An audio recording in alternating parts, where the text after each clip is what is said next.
Kadama TV ko jamate Kadama yava e Saudi Arabia nga baba amuzaddemu omwana namugamba ati bamujjaamu akomewo e Uganda amulabirire bimusobedde.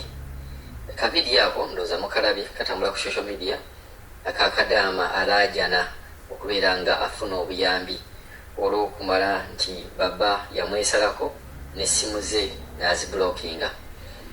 Kadama ono mujjukira nti yava e Saudi Arabia ng'alina olubuto lwa baba ne basalawo babeere nga akomawo e Uganda. Baba n'amugamba tojja mu lubuto. Omuwala n'ekiyakkiriza n'akomawo wano e Uganda n'atandika okubeera nga ajjanjabwa n'azaala bulungi omwana. Era emyezi egyasooka myezi 6 bw'agamba yalinga afuna obuyambi okuva ewa baba ng'amusukumira $2.5 buli mwezi. Baba ono alabika alina kye yali abaza, tetumanyi oba baba oyo akyaliyo oba baba yafa, naye Kadama agamba okuva ku olwo taddangamu kufuna ssente. Asayamala okuzaala omwana myezi 6 ne giyitawo n'abeera nga takyafuna ssente.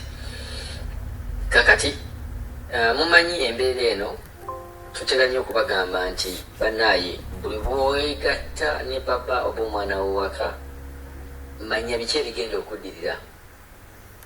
Omukyala ono yavaayo nga yakafuna olubuto akomyewo wano e Uganda ne yeewaana nga ye bwe yafuna olubuto mu baba bamwagala era agenda kubeera nga amulabirira nga akomyewo e Uganda. Vidiyo ne zitambula, abamuwagira ne bamwagira, abaasinga ne bamugamba ekyo kiriwo naye ojja kulaba nga kiweddewo. Yembeera akati gy'alimu. Kadama agamba asukumye messages, agezezaako okuba essimu ya baba, essimu teriiko, ne message za sukuma ziraga nti essimu bagibulookinga. Ebintu bibiri ebiyinza okuba nga byakapeniza tu baba.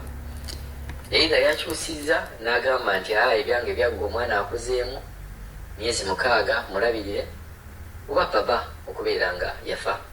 Mumanyi abantu abo nabo bafa. Ebintu bibiri. Kadama asaba buyambi naye mbutuufu mulimu ebintu byetukola n'ovaayo n'osaba obuyambi naye ng'abantu b'osaba obuyambi bagenda kusekerera busekerezi. Waliwo abantu abeetaagisa obuyambi boolabya ddala nti beetaaga obuyambi ng'abaana balina, olaba abaana balina kansa, abantu abalina kansa olina ayagala nti bagende buyindi bamujjanjabe n'abeera nga yalwala ensigo. Abantu nga bano mu butuufu babeera beetaaga obuyambi, ayinza okuba nga talina ssente. Naye Kadama gwe alina omwana w'omuwala gwe eyakyewaaniramu n'ogamba gwe walinga we yagala ne baba, era baba yakwagala nnyo era agenda kubeera nga akulabirira. N'obeera nga toli mulema, omwana si mulwadde, naawe toli mulwadde, nze ngamba yekisaawa okubeera nga gwe kennyini ofuna engeri gy'ofunamu baka bizinesi ngaako akanaalabirira omwana wo.